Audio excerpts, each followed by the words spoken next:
Welcome to today's webinar, and we are looking forward to a webinar on mainstreaming and modelling presented by Evie Packett from CSRIO, Nicky and Joyce Wu.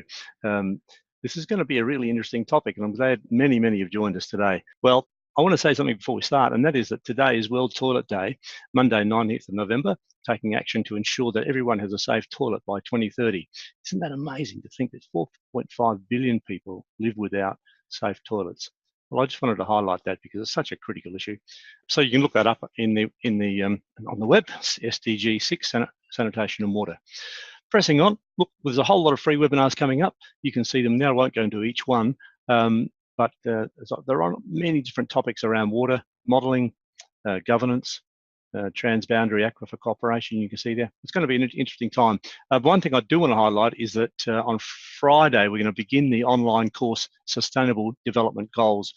You won't want to miss that. It's going to be a really interesting time as we look at where the world could be going in terms of water and sanitation. But today, here we are, three incredible people who have worked on this topic together, collaborated to see that modelling is contributed to. Hi, welcome.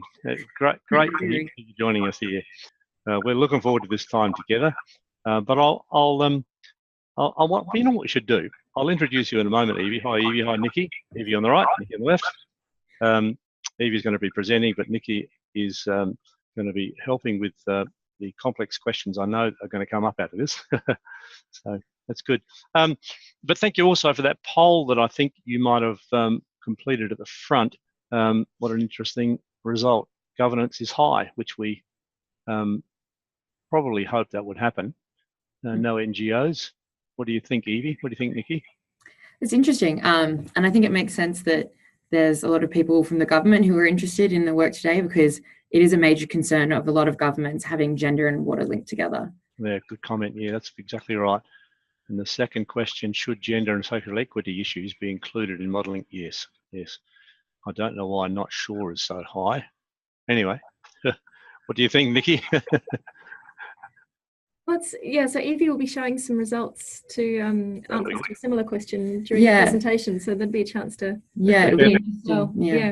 compare the two of those results. That'll be good. Yeah. Well, I think we're right. Let's get this cranking, shall we? Evie's going to present, make the presentation. Nicky's going to be ready with on hand, ready to talk and comment and discuss. So, yep, that'll be great. Evie's a researcher for CSRIO Land and Water, conducts research on how gender relates to water management and decision support models. She's a Crawford Fund scholar, bringing interdisciplinary approaches from her education in hydrology and politics.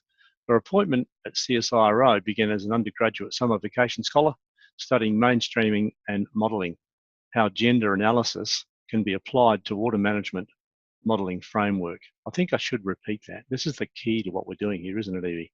How gender analysis can be applied to a water management modelling framework. Anyway, in collaboration with Australian National Uni, she presented research detailing how citizen science techniques can be used to improve water quality monitoring in Fiji. We're going to be in your hands, and we're so looking forward to hearing what you have to say today on this really important topic to ensure that we get influence of everyone into this, every modeller into this most critical topic of water modelling. So handing right over to you, Evie. Thank you very much, Trevor. I'm just going to get my presentation up. All right, so thank you everyone for joining us. And we're just going to have a presentation and hopefully some discussion about what having socially inclusive models mean and how social analysis can add to biophysical modelling. So just really quickly, I'll go through an overview of what I'll be talking about. So first of all, I'll be explaining who we are and what drove this work. Then I'll talk about what I mean by social inclusion and modelling. And then I'll get into gender and why gender is a case study of social inclusion. Some of the modelling steps, some points on uncertainty and risk, some conclusions, and then we'll get into the discussion. So first of all, who are we and what really drove the work? We're a team at CSIRO that uses water modelling techniques to really support decisions and aid management of water.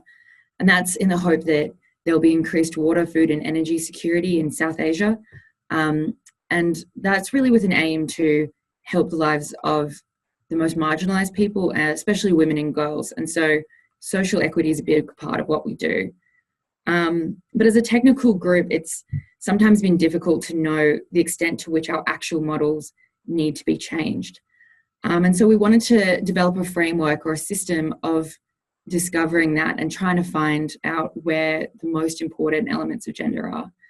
And so I just want to make a point about, before I move on, about Joyce, who's our other colleague who has worked with us. Unfortunately, she's ill today, so she can't be here, but if anyone would like her contact details, she's one of the social scientists that was a big part of this work. And just a point before I go on as well, a lot of this work is very much in its preliminary stages, and we're keen to have feedback from you as people in this space and people from around the world of how are some examples that you can see how social inclusion could be included in your work, or even where you think it shouldn't be included and why is what we're really interested in. So maybe that could come out in some of the discussions at the end. Okay, so social, political and economic systems are a very important part of what water management's target. It's really the heart of what we do. And so you've seen that through how water management work has changed over the last few decades. We've looked at trade-offs in water uses and how to harmonise human and environmental water and how to maintain water quality. And as a result, social considerations and stakeholder engagement has been an important part of our work for a long time. However, in the context of biophysical modelling, social analysis is sometimes perceived to be outside the scope of the project, especially for those working on large scales. In these projects, the assumption is often that if we get the hydrology right, then social dynamics can come later to answer some of the questions our clients are interested in. We wanted to explore if that assumption is always valid, and when it isn't, how social analysis could be useful in informing our modelling choices. Models are not perfect representations of the world, and they're not supposed to be. They are simplified representations of systems, and they're built for specific purposes. And as a result, throughout them, we have to make choices in their constructions. And these choices can include what questions they ask, what data we use, how we aggregate, calibrate, and validate, and how we assess solutions. And as you all know, those choices become a part of what the modelling's result means. These choices can help to highlight or conceal different elements of a system. Throughout a model's construction, these choices are scrutinised so that what is highlighted and concealed can be a part of the decision-making process. And this analysis is a part of what makes modelling answers useful for water management. When making a decision, decision makers should use all the information available to them so that they can make management decisions.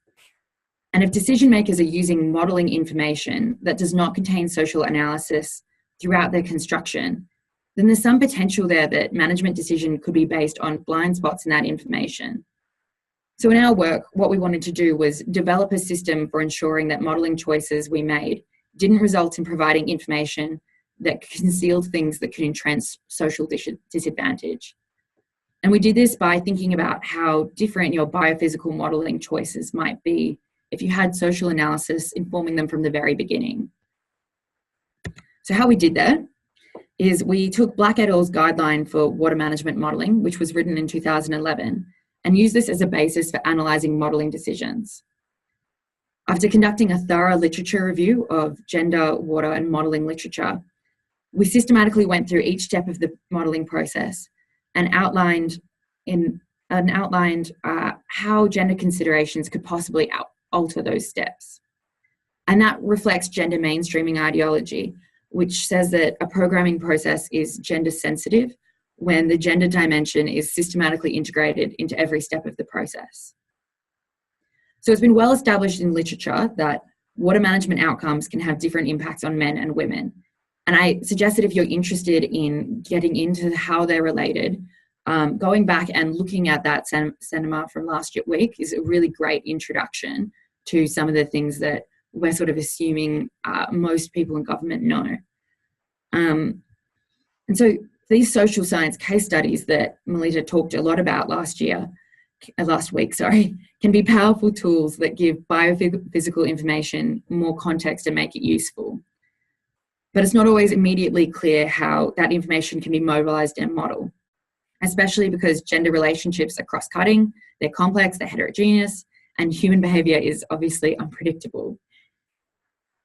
So before I move on, I just want to make a point of why gender is a good case study for social inequity, because not just gender is the only consideration that we're interested in when it comes to marginalised people, and it might not always be the most relevant one for you. But why it's a good case study is, first of all, because there's demand from modelers to answer questions of how they relate, that is gender and water. Last year, the Stockholm Environmental Institute sent out a survey to users of their water and energy planning models. And of the 204 respondents, of which 75% were researchers, like we are, 88% said that gender and social equity aspects should be included in their modelling research, so reflected the results from today's poll. However, only 7% said that they were currently doing so.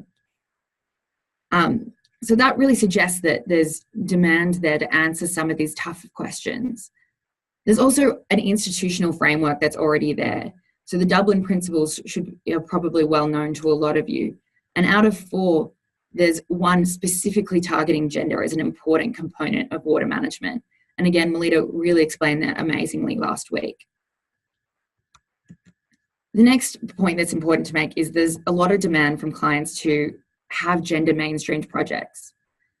Our team at SDIP has a specific gender mandate from DFAT, and that's not an uncommon element.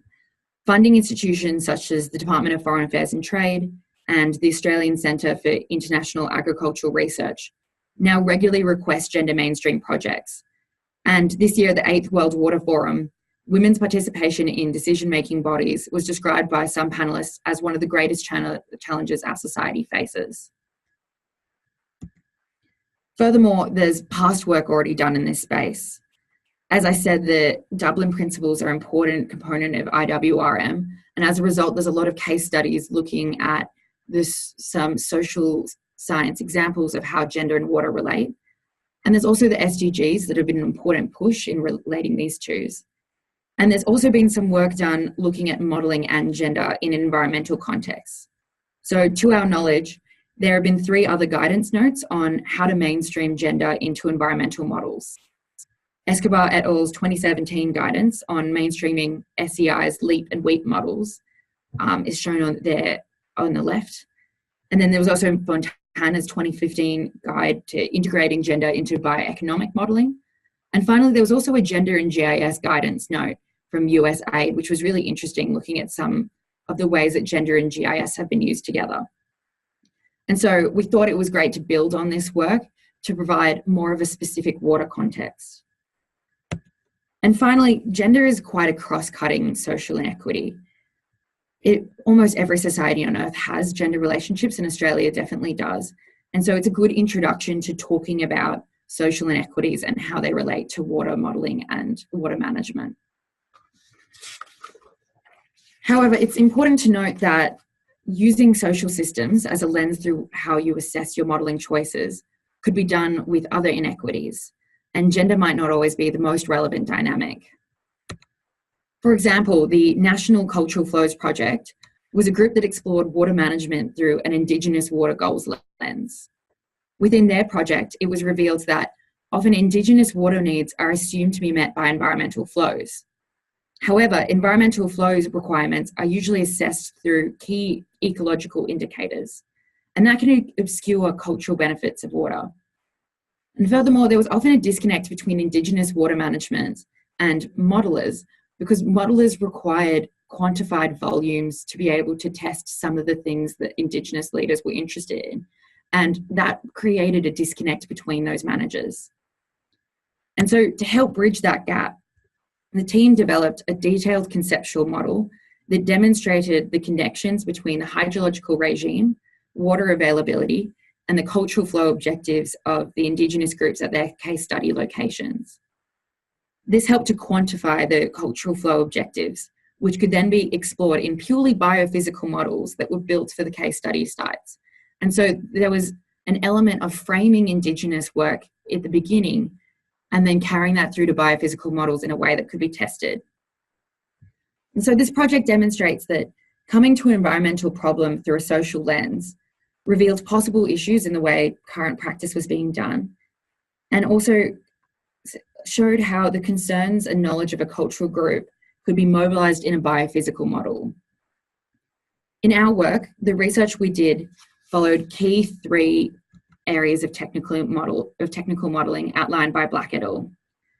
These were problem definition, which concerned how the problem can be framed, option modelling, which was more to do with the actual construction of models, and decision support, which is how to assess solutions and how the modelling information is used for management purposes.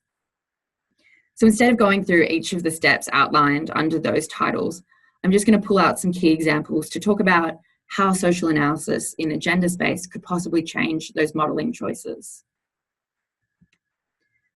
In the problem definition stage of modelling, we found that centralising gender equity as the major objective of a modelling team could alter the analysis of a hydro system, which could potentially change how a biophysical model is constructed. In 2017, Merritt et al. Found that one of 4 factors of success that was deemed always essential by technical experts in Australian water resource projects was sufficient critical thought given to the problem framing and role of modelling early in the project. And this really emphasises the importance of starting out analysis that's important right from the beginning.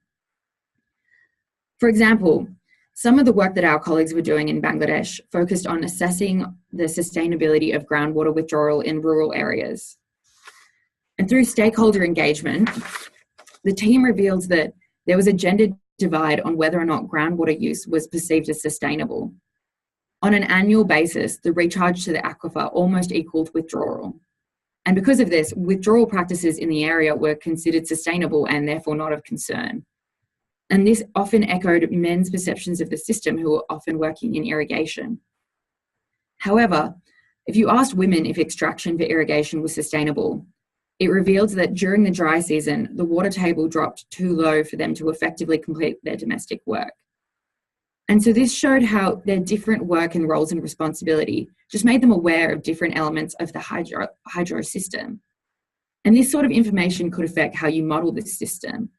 Based on this information, a modeler could perhaps choose to use an interannual step rather than annual step to look at groundwater change in order to reveal that dip in the dry season. Constructing the model is the process of building and implementing the model. And these technical stages are often considered separate from social analysis. However, even these are value-based choices and could possibly change based on your social analysis. For instance, calibration. Calibration involves a choice regarding which data is the most important, and that choice is not always straightforward. For example, hydrological models are often calibrated to ensure annual average flows are consistent with observations. However, for eco-hydrological applications, literature shows that the most important factors for ecosystem health tend to be flow regimes and flow events. So depending on what the model is used for, the calibration choice might need to be different. Likewise, there's a possibility that the type or timing of flow that is most important for different people could be different. In irrigation systems in Nepal, Swavateen in 1997 found that despite men and women working cooperatively together as co-farmers, there was a gender divide on what was seen as the most important part of the hydrological system. If you ask men, they often emphasise the importance of water getting to their fields at the start of the season on time. And this is because they were often responsible for preparing the field at the start of the cropping season. Whereas women tended to also emphasise the importance of regular flow throughout, because they were often in charge of weeding and therefore knew how important water was to that process. And so that could change what part of the system you wanted to mimic most accurately, and therefore what information you passed on to water managers. And so that calibration method could be different there, which also affects what variables or metrics you report and analyse when communicating or interpreting the modelling results. Another example was the work done by Baker et al. In 2015, which found that when using stakeholder groups to inform their land use input for their soil and water assessment tool, men and women groups often had different knowledge about soil types, land uses, and sacred sites in a sub-basin in Ethiopia. And so those different data sets could change those inputs into that model. Finally, in decision making, we found that what is judged to be optimal may be different according to different decision makers. Some of the ways that models, decisions, and solutions can be optimized in models can be through systems such as multiple criteria decision analysis. And who gets to propose solutions and who gets to weight them has an impact on how that information is passed on to managers. And just up on the screen here, I've got an example of where it was found that the managers that were in authorities and groups that it affected were found to have different weightings and proposed solutions to fishing rights in South Africa. And I think that reflects the fact that who has access to this decision making and model construction can really impact the information that follows. And this is really important in a gender space because sometimes the rights to participate in these conversations can be held almost exclusively by men. For example, in South Asia, government irrigation agencies remained largely male-dominated, with women only constituting 2 to 4% of engineering staff. I'd like to make a point about uncertainty and risk before we go on. I think if part of a model's objectives is supporting decision-making for human development, especially with an emphasis on marginalised groups, then ensuring a model is fit for purpose requires considering how well the model output reflects the total population. And so thinking about whether or not solutions that are looked at in a model have equitable benefits requires knowing something to do with the distribution of those benefits between different groups. And answering that may not always be possible. It might be incredibly difficult. But I think acknowledging that you can't answer those questions and where you can't answer those questions is really important, because then you can start to think about where that comes into decision making and what you need to consider when using the modelling results. And so some of the conclusions I'd like to make from all of this is that we tried to go through and challenge that assumption for ourselves, and we've made a report that's documented some of the ways our thinking has developed and how we've tried to make sure that we're challenging ourselves at every point of the way to think about how our modelling choices reflect results and what are some social gender considerations to think about at each point. And if you're interested in how we've done that, we've got the report up there and then the screen. But also what we'd like to talk about is using a framework can be really useful for checking your own behaviour. I think a lot of people know in the modelling space that being really conscious about what your choices are and stakeholder engagement is a really important part of what modelers do. But making sure that you're doing it in this space can be difficult. And so that's why a framework can be really useful. And finally, this is really preliminary work. And so some of the things that we'd love to hear from you about is whether or not you found this relevant, some examples of where you think it could be relevant, and why you might not think it's relevant in some spaces, and where that's been an explicit decision. Because what we want to do is really make sure that where we aren't including social equity issues, we know why we're not including them and what we're excluding. And so that can be scrutinised by our clients and by ourselves. So thank you very much. And I think that perhaps at this point we can go into some discussion. Thanks so much, Evie. That's been very eloquently put. It's very clear that we're not talking just gender. In fact, when we put the gender topic on the table, it suddenly becomes marginalised. HDPs. HDPs, I can't remember the... were you asking about... what does HDP stand for again? So that was a study that looked at historically disadvantaged people. And so in South Africa, they had a system for assigning fishing rights based on a number of things, including whether or not you had rights before the new system was introduced, whether or not you had access to a vessel, but also if you were a historically disadvantaged person, such as a person of colour or a woman, you could potentially have access to more rights in South Africa or more fishing licenses in order to try and balance some of the inequities that your group systematically faces. And so what was really interesting about that study is that how those different things were weighted as an important part of fishing rights, such as previous rights versus historically disadvantaged person, were different based on who you asked. which really emphasised the importance of who has access to that weighting process. And I think with some of those examples as well, is thinking about what the information is used for. So, for example, you may have a different model based on, whether you're looking at sort of domestic or irrigation purposes. Right. But if that information is being used to make a decision that's going to affect everybody, then blind spots in that information can carry on. And so I think it's important to think about not just what questions you're framing and if they meet your purpose, but what the information is being used for and whether or not it's going to affect a broader group of people than you've perhaps considered in your initial framing. There's no doubt this opens up a vast amount of discussion, and there's questions here. We'll get cracking. I've still got a few questions, but I'll just put that aside for a minute. Anne has asked, would I have a copy of mainstream? Oh, could she have a copy of the PowerPoint? You're okay, right? Yeah, good. That's fine. That's good. Okay. There's one here that the poll question we did at the front about gender equity taken into account. Is gender taken into account when doing modelling? Is it or not?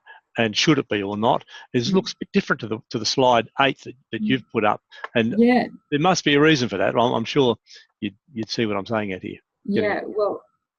It was interesting. So I think like perhaps it's a bit of selection bias. Right. The type of people that are cluing in, but also I think it's interesting. So what were those results? Could you just repeat them to me again so I can compare them? So it looks like we've got 60% of the attendees here say that they should be included, and It was 48. Yeah, it was 88 in the SEI data, and 43% said that it is included, as opposed to 7% in the SEI. So that's really interesting as a comparison, and which is why I wanted to put those questions up to compare. Well done.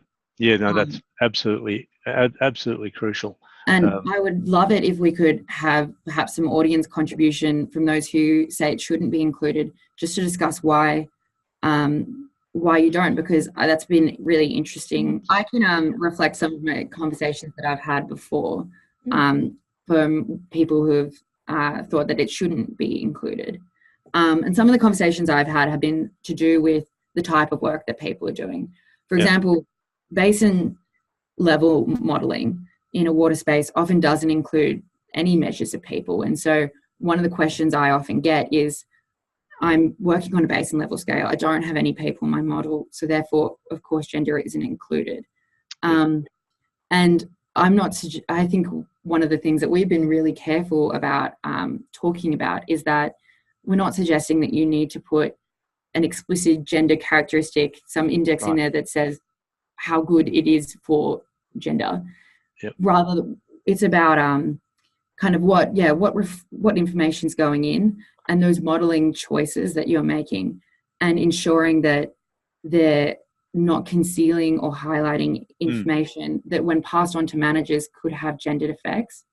And I think it's important to note that maybe in some circumstances, and probably in a good proportion of circumstances, there won't be gender relevant information, and you wouldn't need to make any changes in what you're doing and how you're making those modeling choices.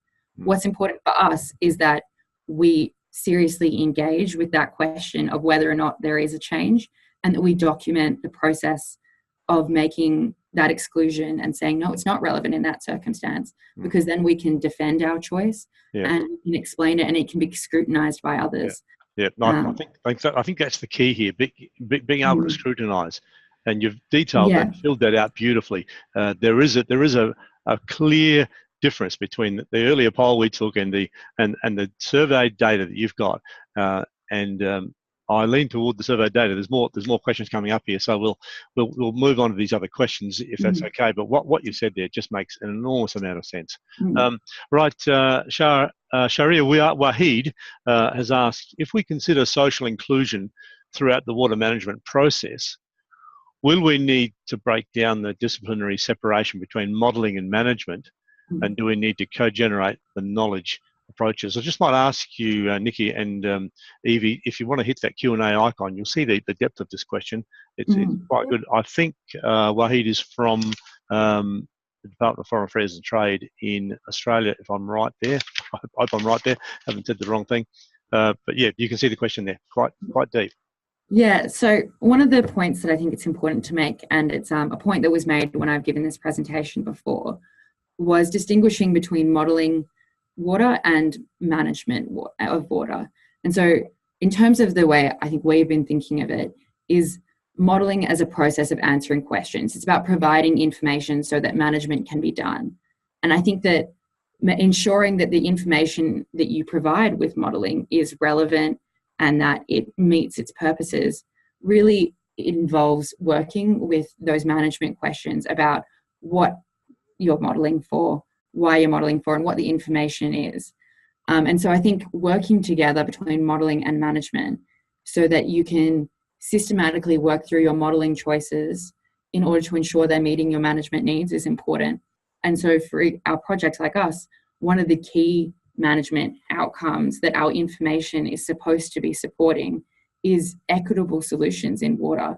And so one of the key things that we need to meet in our modelling information is ensuring that our information is fit for purpose for a management strategy that's looking at equity. And so we see this as a really important part. Yeah, so that co-production part is essential. And I guess one of the things we're trying to protect ourselves against as well is that, you know, there are, I guess, forks in the model construction process, and you can be making decisions early on that then prevent you from being able to bring something in later. And so being more clued into some of the end demands of that model make it so certainly that's why I think this comment here about making those decisions together is upfront in the model construction is important. So that would be a yes to Wahid's question there. Will we need to break down the disciplinary separation between modelling and management? I think that's a really well put. And Wahid, my apologies, I had you in the wrong department. You are definitely from CSIRO, I get that. So I had a wrong conversation. And do we need to co-generate, Wahid says, knowledge approaches? I think it's a definite yes to that. Well put. All right, we'll move straight on to Daryl Day from Adelaide, Iceform Adelaide. What are some of the approaches of modellers to understand the gender issues? Okay, so I think that the process we went through was working through this framework. And one of the important things was understanding the context that we're working in. And so, for instance, for our team, the context we were working in is South Asia. But I think it's relevant to Australia as well. There's been examples of drought policy, for instance, and Margaret Olsen's a great person to read on this topic about the importance of understanding Australian farming families and understanding the family dynamics, because there were issues with drought policy with assumptions underlying aid, like farming, drought relief during the Millennium Drought, that assumed a single farmer. And so things like that, I think understanding the context is really important. And then also perhaps some of if you want some guidance for what sort of analysis questions you need to ask, the report that was from last week's seminar by leaders. Provides some really great checklists on what you need to look for. And I think something else that we found, and it is through Evie's work. So Joyce Wu was our gender specialist, and so having someone on your team who has access to the theory, the literature, the experience. So that's vital. But also having someone like Evie who really allowed herself to get immersed in both worlds. She really got her head into what's going on for the modelers, what are they doing, how do they see the world, and then also tapping into the gender literature. And so having people who can play that kind of bridging role that Evie has done is tremendously valuable, because you can't expect, if you're trying to troubleshoot a model and get all that ready, you can't also expect to be across all the gender literature and things. So the teamwork, Wahid's point about the co-production is really important. So there's a huge breadth there. You mentioned two things then. The report last week's webinar by Melita Grant. I think, thanks Joel, that's up there now. Here's the webinar recording from last week. That's one thing people could look at on this question by Daryl. And the other one is somebody you mentioned, Paulson. Was it Grant Paulson or what?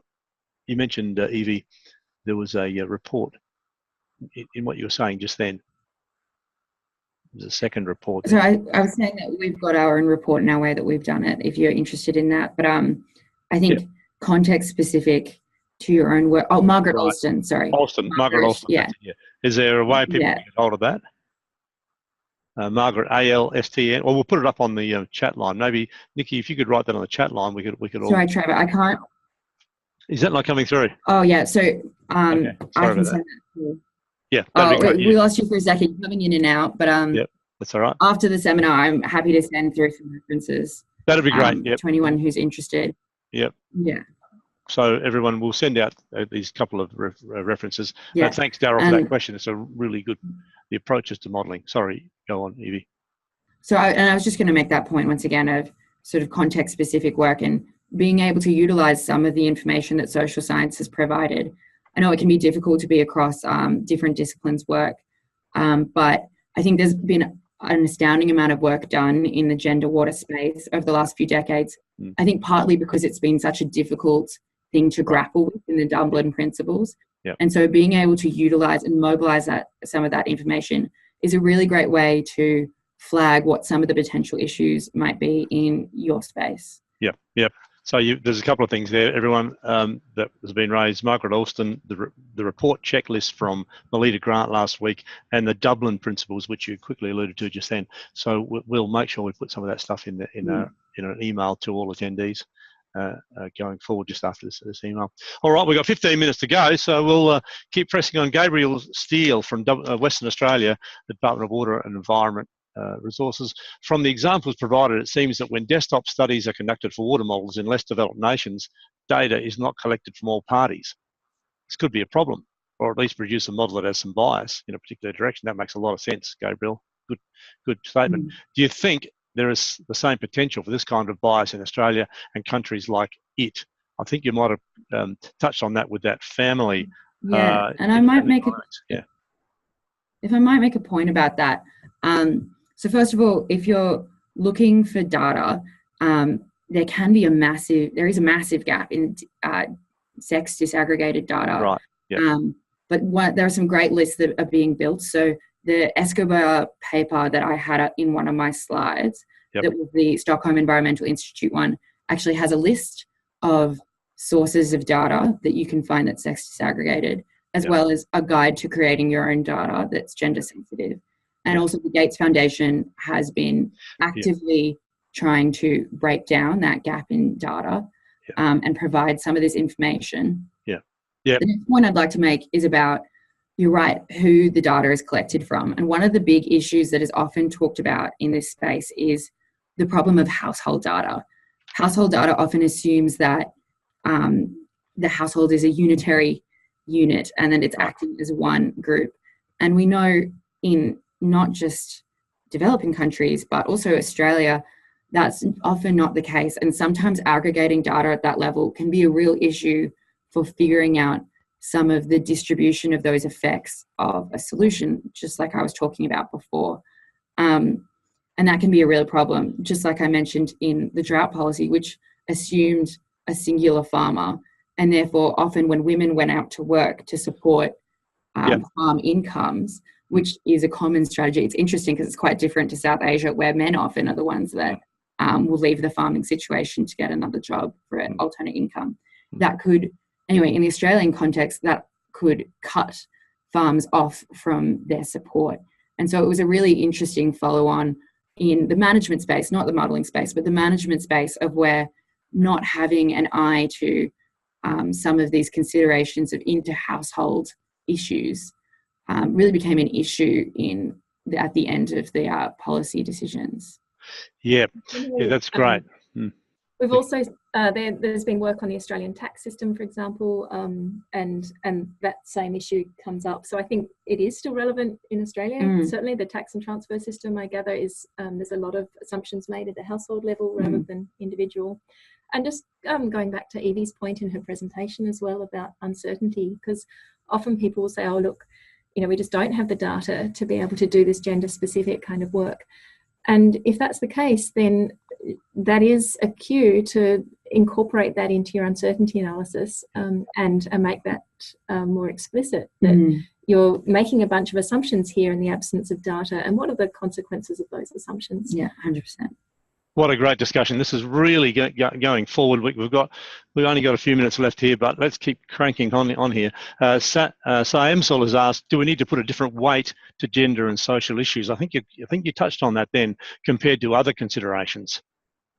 So I think what you're referring to is that South African example where they did put a higher weighting to the importance of historically disadvantaged peoples. Right. And to be honest, I really don't think that that's for me to answer. I think that is dependent on the project and who the stakeholders are, what the issue is, and what your clients are looking for. I think what we really care about is leading information. Yep. But yeah, it's really up to you to decide. Maybe that is more important to balance those scales by putting a greater emphasis on gender important elements. And I think another component to that as well, if as a modeler you're finding yourself weighting some things as more important than others, then you do want to be explicit about when such weighting assumptions or decisions are being made and have a rationale for it. Yeah, the rationale I think is so important. One of the things that we like to say in GIS in some of my groups is that a lot of the GIS decisions that we're making are subjective, but if they're systematic and they're explicit, then they can be effectively scrutinized, and that's the most important thing for us. Yeah. No, that's good. One of the most important questions I think is coming out this last question here by Daryl. But Daryl is saying, how important is it to have a balance of gender in the modelling team or review process of the modelling? It's an interesting question, this one, because sometimes I feel like you don't always have power over the balance of gender, and sometimes you do. And getting into the institutional arrangements is a whole nother huge conversation. Yep. But one of the things that I think is really important about modelling teams is having a diversity of opinion to break down some of the assumptions you're making and ensure that it's not groupthink, which it's good practice anyway, and most people do it. But I think for me, that's one of the most important things. And where there isn't a gender balance, maybe trying to consider if that means anything and having a conversation about if that might be affecting some of the choices that you're making. I don't know if you have any more points on that. Yeah, I mean, certainly the research points to having gender balance in all teams, whether it's modelling or anything. If you've got a skewed gender distribution in your team, you've really got to be asking why that is, given that there's equal proportion in the society at large, and so what's going on there. But yes, I'd agree with Evie that the important point here is that diversity of perspectives and background, and so that there isn't that risk of groupthink. So it's a balance not only in the modelling team but also the review process. And thanks, Daryl, for that question. That's a fantastic question. I think he hits both nails on the head there. You'd want to have that inclusiveness. Wahid has said, how can we help in regard to collecting evidence? So at the moment, the work's very much in its preliminary stages, and a lot of it has taken creativity and searching for case studies. And one of the things we've found is that when we've spoken to our colleagues, when they've understood what we're trying to do, sometimes they've been able to provide us with really great concrete examples of where this could make a difference, where social analysis could make a difference in a modelling choice. And so we'd love to hear from any of the participants if you can think of an anecdote or a case study or an example of where this could affect a modelling choice, and please send it to us. The emails up on the slides are of Nicky and Sue, who are my colleagues, just because I'm not going to be with CSRIO for past July. But yeah. Evie's got a new Colombo scholarship, and she's well done. Where is it at? Sorry, I missed that. Where is it at? Fiji for a year. Fiji. Oh, right. Yeah, great. Doing research and flooding. Yeah. I missed the name of the scholarship. What was the name? It's the New Colombo Plan. All right. Yep. The New Colombo Plan scholarship. Right, New Colombo Plan. Yeah. So thank you all. Yeah. The microphone just goes away a little touch, but New Colombo Plan. Yeah, that's it. Yeah, that's great. Look, we're going to make one last question. I've been dragging this on, but that's okay. This is a really good question from Islam Haq in Pakistan. Isn't gender equality in water resources management more relevant and needed in developing countries? Well, that's been the context that we've come from, and that's why I doubt if we'd just been working with Australian systems, whether there would have been so much attention Yeah. and direction to start looking at this question more. So certainly it is because of that developing country context. Yeah. Yeah. Yeah, and I think there's, you know, scales of extremes of inequities and disadvantage. And so I think, of course, it's more relevant where there are those extremes and where it really is, where there really is disaggregated sort of roles and responsibilities in society as well, I think is another really important indicator that perhaps it might be an issue for that location. But I wanted to make the point that in the Australian context, it's not without relevance at all. Yeah. No, that's fantastic. No, you've done well. This has been a really enlightening discussion, and I would go all day if we could. There's no doubt about that. I really love the it's more than I love it. Actually, this is such an important thing for water resources globally that you're hitting on here, Evie and Nicky. Thanks so much for your time today. We'll bring this to a close now. Thanks everyone for participating and in the discussion. Do join us for the free webinars coming up there, and the online course on starting this Friday in the area of Sustainable Development Goals by Tony Slatcher. So that would be a fantastic course also. Thank you very much, Nicky and Evie, for your time today. It's been such a good discussion. Hope we can do it again. Thank you very much. Thank you so much. And thanks everyone for joining in. Yeah. It's Thank been you. terrific. Yep. All right then, everyone. Thank you very much for joining us. We'll see you again next time. Bye for now. See ya. Bye. Bye. Bye.